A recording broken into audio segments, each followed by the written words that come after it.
G'day there guys, it's Connor here and we're reading some Reddit stories today. So as usual, like, subscribe and let's jump straight into it. Alrighty, we're on Am I the Jerk? This one was written by user Logical Newspaper and it's titled, Am I the jerk for telling my sister gentle parenting is BS and kicking her and her family out of my house? My younger sister and her family, which includes her husband and 2 kids, 3 female and 5 male, were visiting my husband and I and staying at our home for a week. A little background, we don't live in the same state. I've had kids of my own, but they're young adults now and out of the house. My sister is much younger than me and is still in the young family stage. We've always had a pretty close and good relationship despite our age gap. My sister does gentle parenting. I'd never heard of that before she came to stay with us because I guess I'm out of the loop since my kids are grown now. She explained to me that gentle parenting means they don't do time out and don't do grounding, etc., but instead just talk about their feelings. I thought that was a bit odd because it sounds like there's zero discipline, but didn't say anything as to not rock the boat, until I saw gentle parenting in action and was appalled. During the first 2 days of their stay, her daughter drew on my walls with crayon, and her son pulled up flowers I'd recently planted in my garden bed and threw a rock at my car parked in the driveway. To top it all off, they both kept constantly pulling my golden retriever's hair and hitting my dog in the face. My dog is very sweet and a little on the older side, so she's very calm. She never bit, attempted to bite, or did anything that would harm or spook the kids. In every instance, I was expecting my sister or her husband to discipline the kids. They never did. So I did, or I at least tried. Just me telling her kids to stop or scolding them in the slightest made my sister lose her mind. She told me it's not my place to discipline them. I told her someone has to because they're messing up my home, but I agree it should be their parents scolding them. However, it seems their parents are not willing to do it. I told her they need a fairly stern punishment for what they've been doing, and she started going off about how they refuse to spank their kids like we were spanked as kids. I told her I'm not suggesting she spank her kids, but a stern talking to and making them clean up what they destroyed would be a good idea. She said what her kids were doing was not worth what I would call discipline.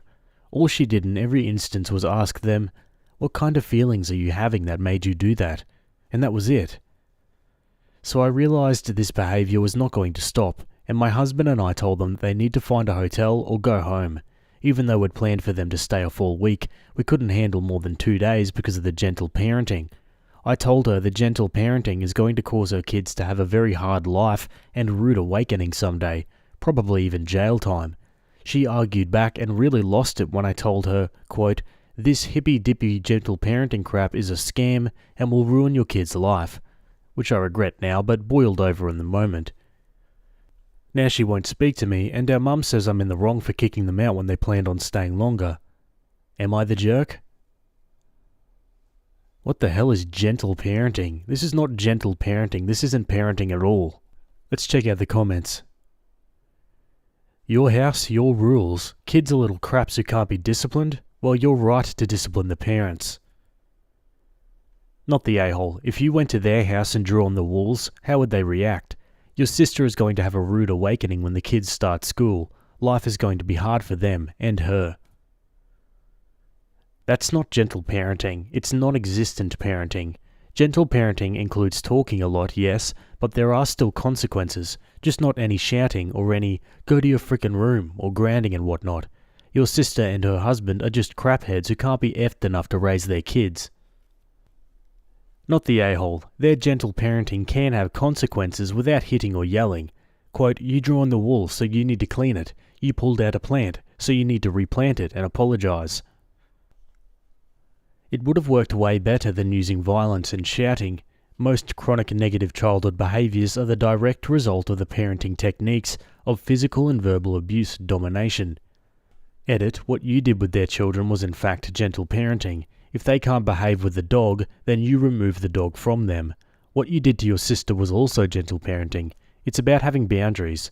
It sounds like she has none with her children, and that is as bad or worse than abuse parenting. Opie replies, "I never used violence towards my children, and I should have said raised voice instead of yell, because that is more the point I was trying to get across.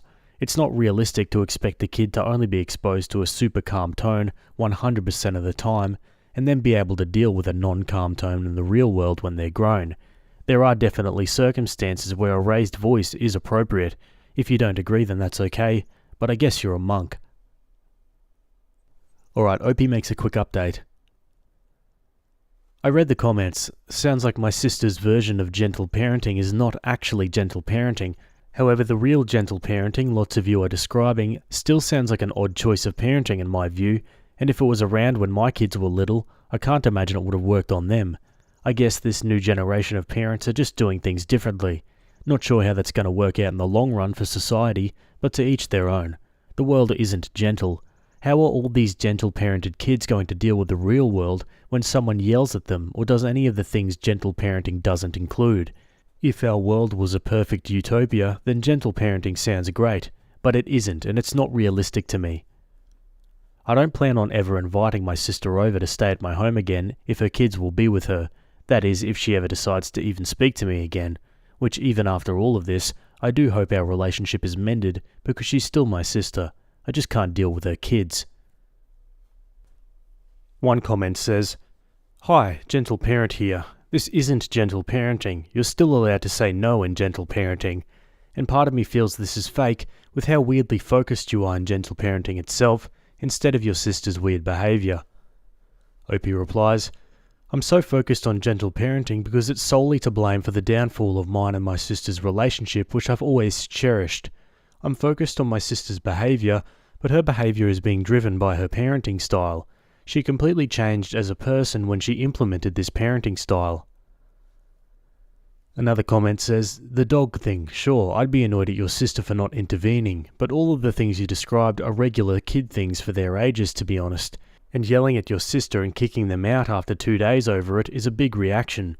If you consider pulling flowers and drawing on walls, destroying your home, I don't know what to tell you. Never have kids of your own, I guess." Opie says, "I did have kids of my own and they're grown now. They never did things like that because they knew there'd be consequences and didn't act like feral children." It makes me happy to see so many people here defending what gentle parenting really is. It seems that Opie is just posting here to justify harsh or physical punishments. It seems that the kids are less of an issue when compared to the action of either the OP or her sister. I'm going to guess that both grew up with punishments like Opie describes. One goes one way and the other goes another. Your issues with each other could have been handled differently, but I'm guessing you're not going to ground yourselves. Opie says, "I've told you my sister's kids destroyed my home and abused my dog, and that I don't condone spanking, but they need to clean up their mess and be held accountable. And what you got out of that was that I'm a harsh parent?" Yeah, what a strange comment. I mean, what are these people suggesting? That these kids that draw on walls and abuse dogs shouldn't be punished for what they do? Opie made it very clear that it wasn't physical punishment she was talking about, but other consequences. I mean, these are things that are obviously wrong to do, and kids need to learn that at a young age. Opie makes another update post. "Someone either sent my sister my original post or she's on Reddit herself and saw it. She texted me a link to my post and said she can't believe I'm airing our family drama online. She told me she was leaning towards working out our differences, but now that I've posted it on here, she's done and blocked me. Since I can't reach her by phone, I'll address her on here since she's clearly reading this. Alison, I do love you and have always cherished our relationship, but if you feel like you're done, then that's okay. I can't change your mind. Look at me talking about feelings. You should be proud. At this point, I'm pretty done too, so here it is. You are family, but that doesn't mean I'm going to be a pushover and allow your children to behave the way they did in my home, especially pulling Bella's hair and smacking her in the face. That was animal abuse. It was all completely unacceptable, and I don't understand how you allow them to behave the way you and Stephen allow them to. Some people have suggested I send you a bill for the damages your kids caused, but I'm not going to do that. I'll pay for the repairs, but only because I know this will never happen again, since your kids are not welcome back at my home, unless you drastically change your parenting style and finally implement legitimate discipline. I'm still not saying you need to physically discipline them, but you need to do some form of actual discipline before it's too late and their future is ruined. I don't understand why you have decided to gentle parent, or whatever your form of gentle parenting is, and it has changed you as a person. You don't act the way you used to, and now you're offended by everything and don't agree with the way anyone else does anything. I just don't understand what happened. I encourage you to look at some of the comments on the original post to prove to you 99% of people would have done exactly what I did in the situation, and I was not just being harsh. There has to be consequences for bad behaviour, or else you're doing your kids a disservice, which is not kind on your part. When you read the comments, some have good parenting advice and others are harsh. But hey, that's life. It's not so gentle. One comment says, "This doesn't sit right with me. I'd suggest having a talk or some sorts." Opie says, "She's blocked me and I can't call or text her. What do you suggest I do? Send her a note via pigeon?" A commenter says, "Do you have any mutual friends who could send the messages?" Opie says, "I'm not getting any of our mutual connections involved in this drama. If she blocked me, she clearly doesn't want to talk anyway." Yeah, fair enough. Okay, Opie makes another update 4 days later. Alison finally reached out to me to talk. She read some of the comments and sees that most people think she is neglecting her kids due to her parenting choices. She asked if I agree. I told her I think there could definitely be some changes in the way she parents. She said she'd tried gentle parenting, but realizes now that she'd gotten it wrong. I asked her what her plan was moving forward.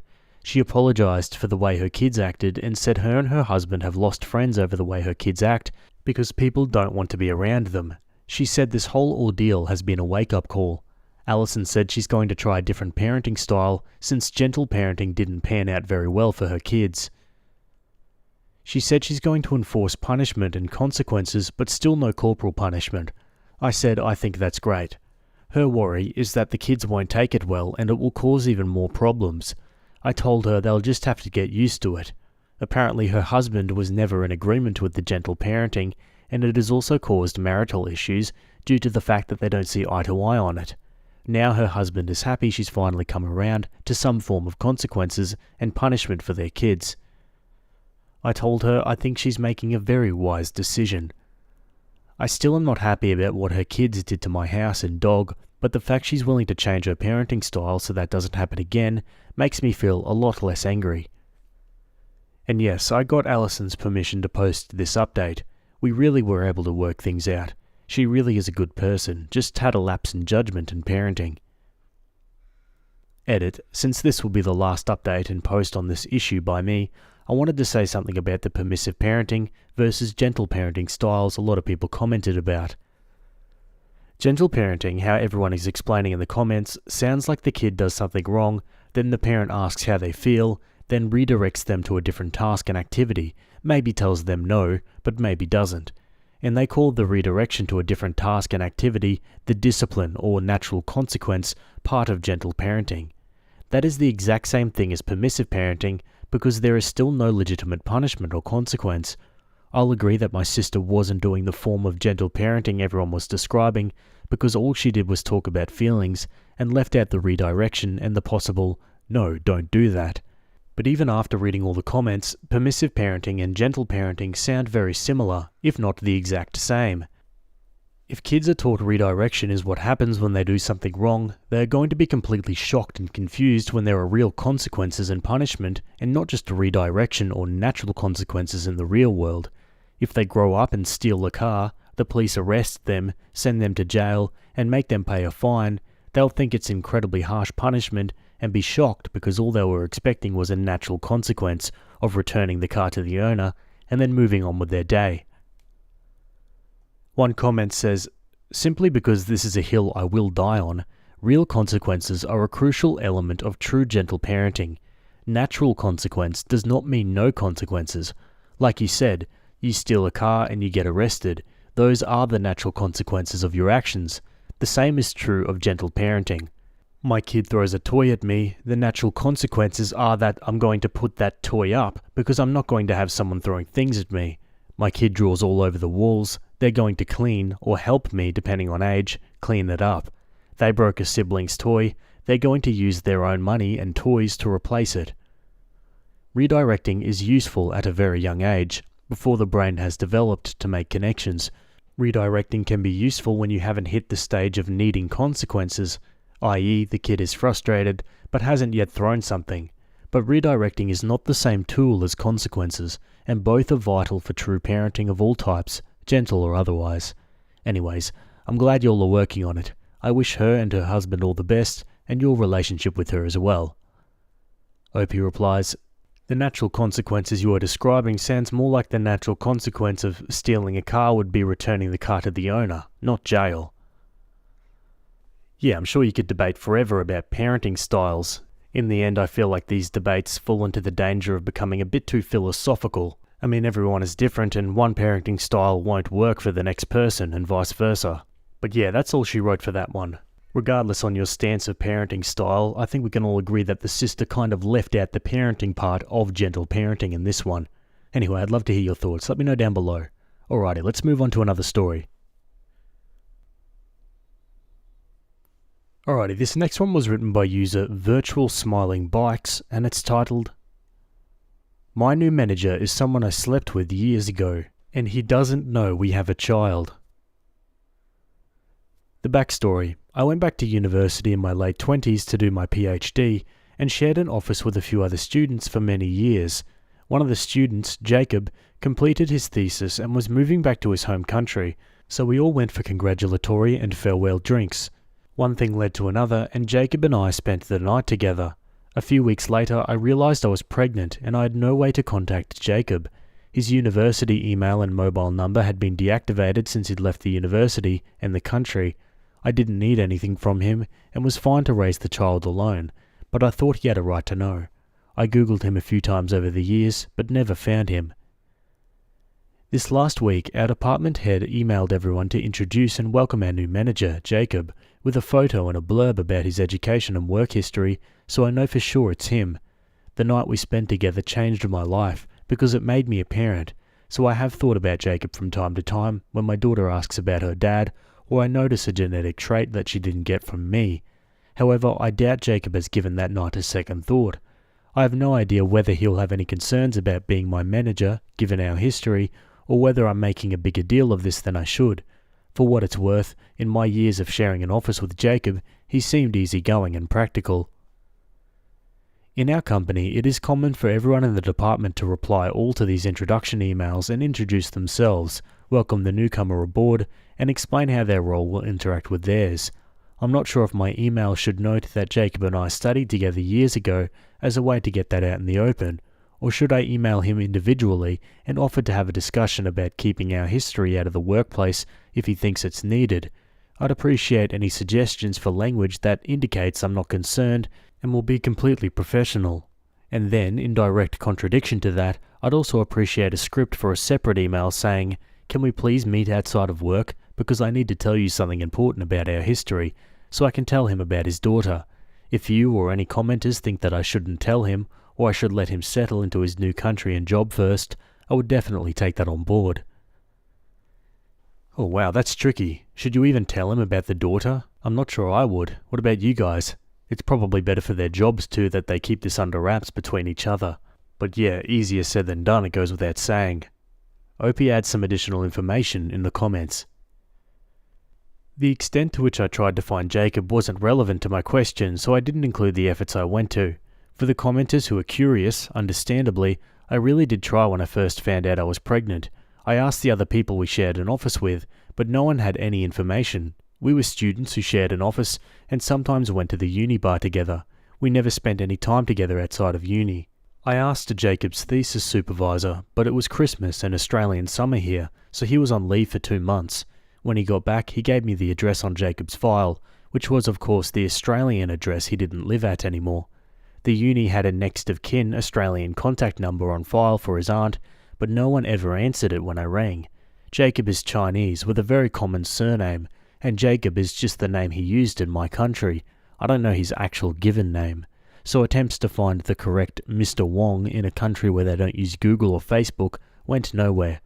I searched for recent publications about Jacob's thesis topic and found a paper with Jacob Wong as one of the authors.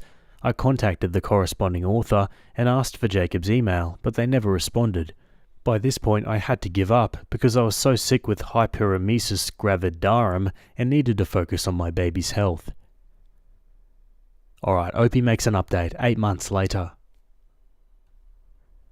Thank you for answering my letter. You were right, it was a really big deal. I was viewing the Jacob as my manager problem from his perspective, until I told him otherwise. It was just a simple one-night stand over a decade ago, and it didn't seem like a huge problem. I hated and appreciated the reality check. I regret reading the comments, but thank you also for moderating them as quickly as you did. A lot happened in a short space of time. Thankfully, I already had a therapist. First, I spoke to my union rep who said, "Say nothing, but call us if HR tries to set up a meeting with you."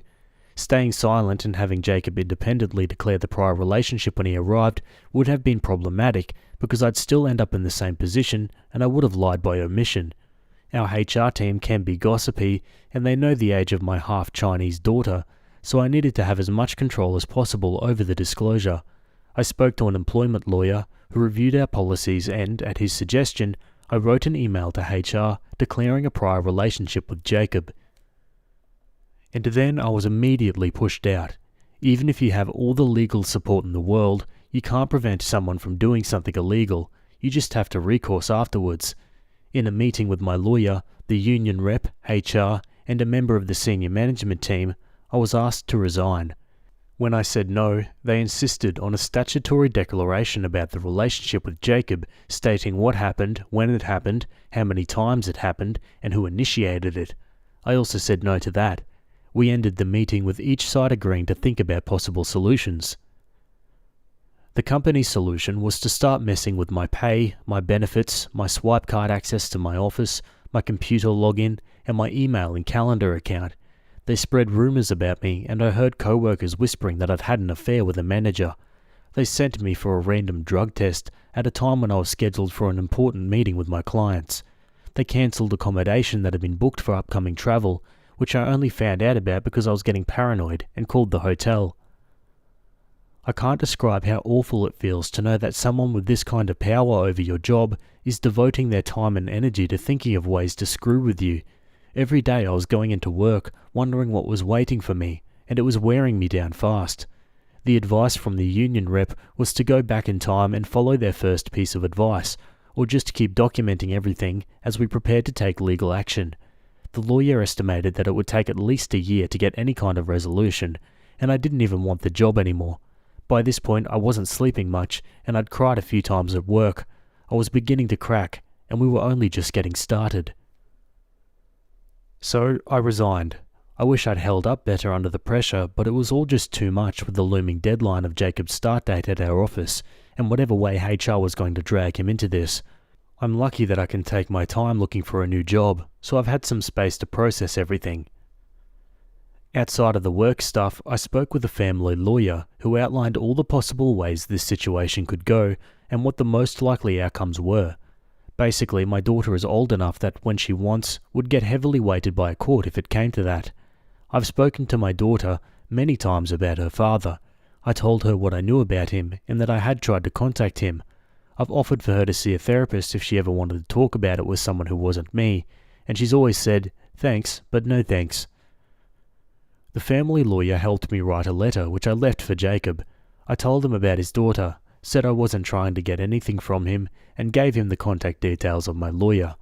After a few weeks of me freaking out that HR had somehow intercepted the letter, he emailed my lawyer. He was the easygoing and practical Jacob I remembered. He was still processing it, but said he wasn't going to take any legal steps. He offered us his family medical history. He apologized if I resigned because of him, and he said he would like to meet our daughter if she's interested. She also has some siblings. I told her all of this, and she said she's happy that she has her father's contact info, but she doesn't want to meet him right now. She's of the view that having him in our lives would cause unwanted disruption, and she doesn't even know about the work clusterfudge. Yeah, I mean, fair enough, that's the daughter's decision to make in the end, but wow, what a story. Like, obviously a very cold ending, but geez, what an awful company. The fact that Jacob hadn't even started there yet and they were using all these tactics to get rid of OP is just crazy. Let's read some final comments. Wait, HR pulled all this bullcrap and Jacob didn't even start his first day yet? Maybe it's because the laws are different where I am, but I do not understand why they wanted her gone. She was there first. They hadn't seen each other in years. There was no power difference between them when they slept together. Hell, if there was an issue, she was there first. I've read it 3 times and I cannot see where anything happened that should even involve HR. What a horrible, horrible, horrible company. So the company chose a recent hire that has not even started over a seasoned employee to the point of illegally messing with her? Can someone with more business experience explain that? That was completely unsatisfying on every front. Opie quits job, no retribution for bad company, Jacob doesn't meet the kid doesn't meet other biological family members, Opie doesn't have some bigger, better job, Opie doesn't tell Jacob about what the company pulled. Blah. Yeah, it's hard to disagree with that one. What are your thoughts about that? Let me know down below. Anyway, let's move to another one. Alrighty, we're back over on Am I the A-hole? This one was written by user Number1Nuggy, and it's titled, Am I the a-hole for refusing when my friend wanted to join my fiancé and I on our first trip together? I, 22 female, and my fiancé, 23 male, are going on our first trip together. I'm really excited as this is my first time on a plane, and even leaving the state I've lived in my whole life. We've been planning for this trip since earlier this year, and we've gotten our tickets as well as accommodations. Altogether, we've already spent around $4,500 USD on everything, which has been something we've been saving for as we're both college students.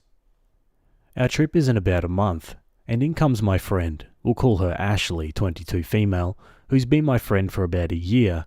She's brought up going to Japan as well, kind of jokingly, when we told her about the trip. I didn't think she was serious, but then she brought it up a few more times, even saying that she had a family member she could stay with. She asked if she could spend some time during the days joining us on our adventures while this family member was at work. I was supportive of this idea, as I know this would be her first time to Japan as well, and I care about her. However, all of a sudden, she told me she wanted to get the tickets, but her family member no longer would have space for her to stay. She wants to know if she can stay in our accommodations and join us on our flight back home. I let her know that our accommodation has strict rules against having more than 2 people, and there's only 1 small bed in this studio. She said she'd be fine sleeping anywhere on the floor or couch, etc. I told her that I'd feel more comfortable if we didn't chance a fee or getting in trouble in general, as I really just want a comfortable stay. I told her that we're still willing to spend time with her during the day, and I began sending her accommodations in her budget. I was hoping this would be enough. Instead, she's just asking if we can cancel our accommodations and pay for larger accommodations that can have a bed for her as well. Mind you, she's not saying she'll help us pay for the more expensive accommodation or anything else for that matter. She simply just wants to stay with us and for us to pay for a different accommodation. It seems like no matter what I say, she just keeps trying to manipulate me into letting her stay with us. This is also hard because I know my fiancé and I really wanted this to be a romantic trip for us both, as we likely won't be able to afford another for a few years as we finish school. I'm just stuck on what to say or do, and if I'm the a-hole here, should I be okay with my friend staying in our accommodation and joining in on our trip? What? Absolutely not. At the very least, she should be offering to pay for the difference for an upgraded room, but yeah, I would not be budging on this. I mean, your first ever trip away with your fiancé? Like, leave her out of it. The gall of her to even think of third wheeling on this. Let's go to the comments. Not the a-hole, but you will be if you allow her to go. This was to be a romantic trip for you and your boyfriend. She invited herself, claiming she had someone she could stay with. This was probably false all along, and she waited until the last minute to ask if she could stay with you, thinking she could guilt you into it. Then when you told her no, she wanted you to pay for a larger accommodation so she could stay, but she offered you no money. Chances are she also has no money for accommodations or food, and planned to mooch off you and your boyfriend on all your sightseeing and meals. Just tell her no, you're not willing for her to join at all. Maybe sometime in the future, but this is just a trip for you and your boyfriend. Not the a-hole, but this is a no-brainer. You aren't being honest with her. Stop using accommodations as an excuse and tell her the truth. This is your first trip with your fiancé. The 2 of you have planned it carefully for just the 2 of you. Your plans are final. They cannot be changed. You look forward to traveling with her in the future, but not on this trip. If she was truly a close friend, she would have had the good sense not to try and force herself on you. You haven't known her for very long at all. You may now just be seeing the real her. If she doesn't drop the subject immediately, then drop her.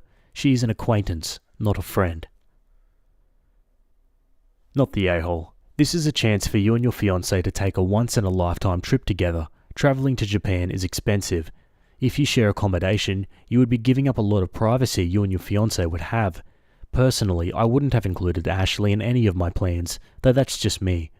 Your trip would go from a romantic getaway for you and your fiancé to a group trip with you, Ashley, and your fiancé. Be straight up with her.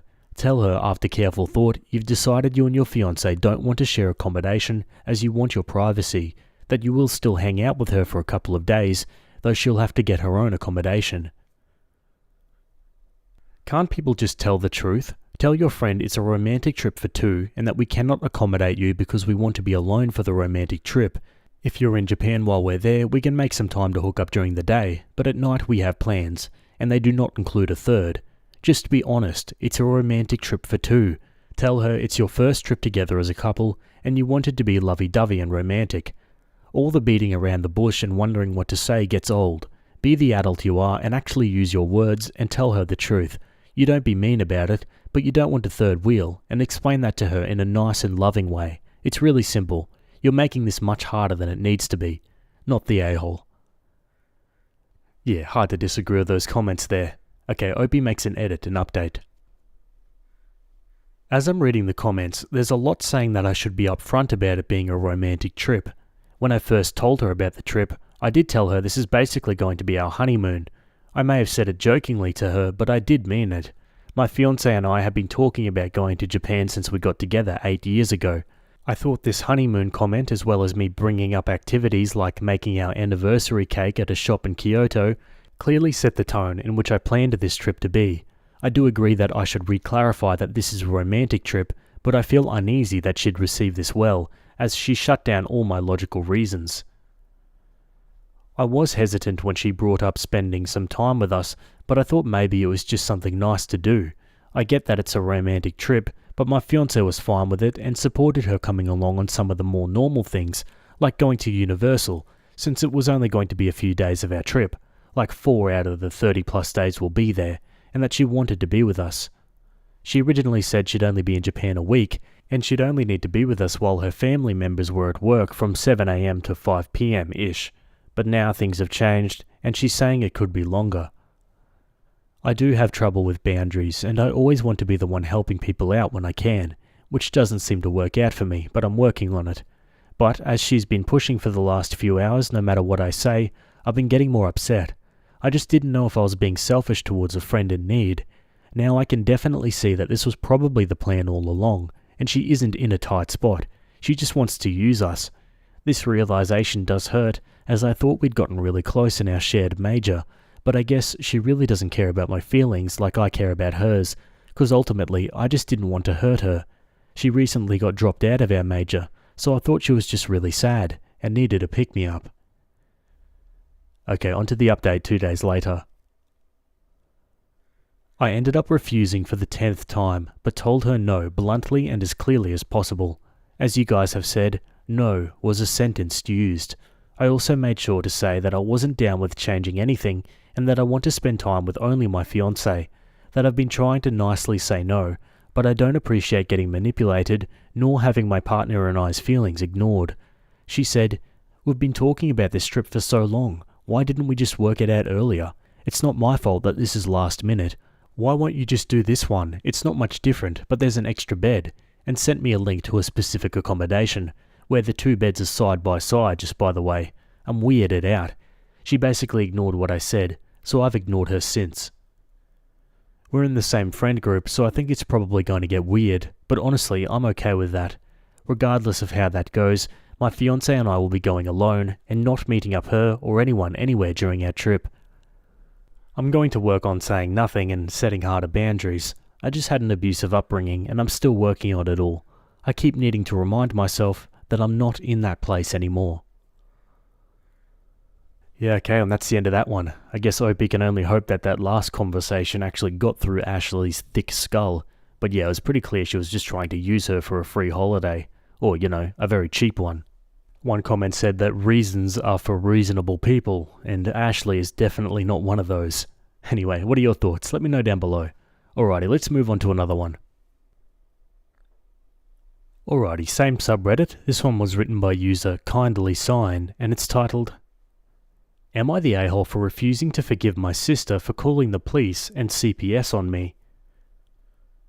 I, 43 male, have been married to my wife, 45, for 15 years now. We have 3 kids, 9 female, 6 female, and 2 male. My wife and I are kinky, and we're mainly into bondage and some mild impact play. Relevant.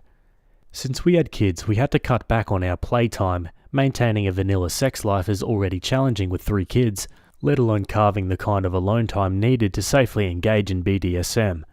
About a month ago, we asked my sister, 48, to take the kids for a weekend so we can have some alone time. She agreed to take them, pick them up from our house Friday evening, and drop them off Sunday night. Saturday evening, while we were engaging in some bondage and impact play, my sister starts blowing my phone up.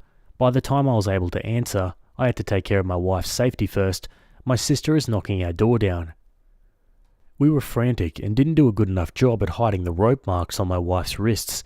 My sister says that her daughter is in the hospital, just a simple sprain while playing soccer, and she needs to go. And we didn't notice, but she clocked my wife's bruises. The next day, she arranges some alone time with my wife and tells her if I'm abusing her, then she will support her to report me and leave me. My wife was embarrassed, but she explained the whole thing to my sister. Then she told me what happened. I talked with my sister and also explained the situation, even if it was very mortifying. She seemed to accept our explanation. Fast forward 2 weeks, and we get the cops and a CPS agent at our front door. Apparently there was an anonymous complaint that I was physically abusing my wife and kids. I was treated like a criminal. The kids were questioned separately, as was my wife. I didn't even think about my sister, but my wife did. She took everyone to our bedroom, showed them our toys, and even offered to show them some homemade movies if it was going to convince them. Thankfully, they believed her and then left. My wife again called my sister, who admitted to calling the cops multiple times, but when they did nothing, she called CPS and hoped that they will investigate.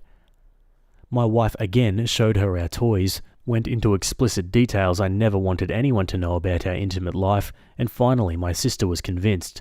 She said that she was sorry, but she was only doing what she thought was right. But I was deeply hurt that she thought that I was capable of doing what she accused me of, that she could have cost me my kids, my freedom, and my job. So I told her I'm not ready to forgive her. She says that I'm the a-hole, that it was a logical conclusion, and that I should be happy that she's willing to go this far to protect my wife and kids. So, am I the a-hole?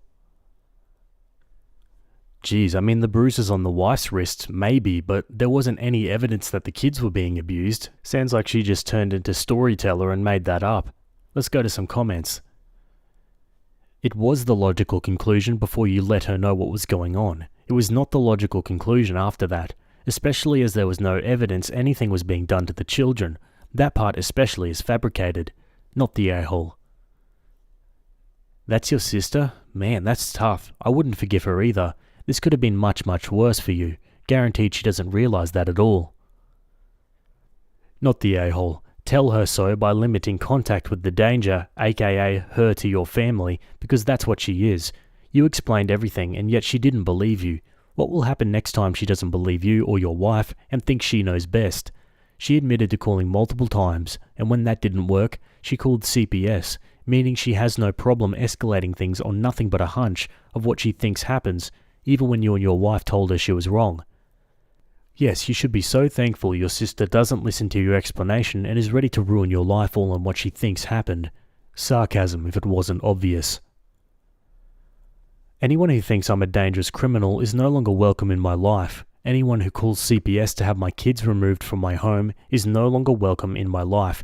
Frankly, I would feel unsafe with my kids around someone who so easily believes I could be abusive. Who knows what else they'll talk themselves into. Your sister sat your wife down, talked to her, and still called CPS. She's not someone I'd ever trust around your kids ever again. She's going to keep going until she's proven right.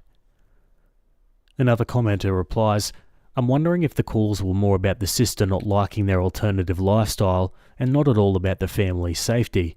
But the sister had crossed a line and would never enter my home again and would be banished from my life as well. Another commenter says, it's not uncommon for people to conflate the two.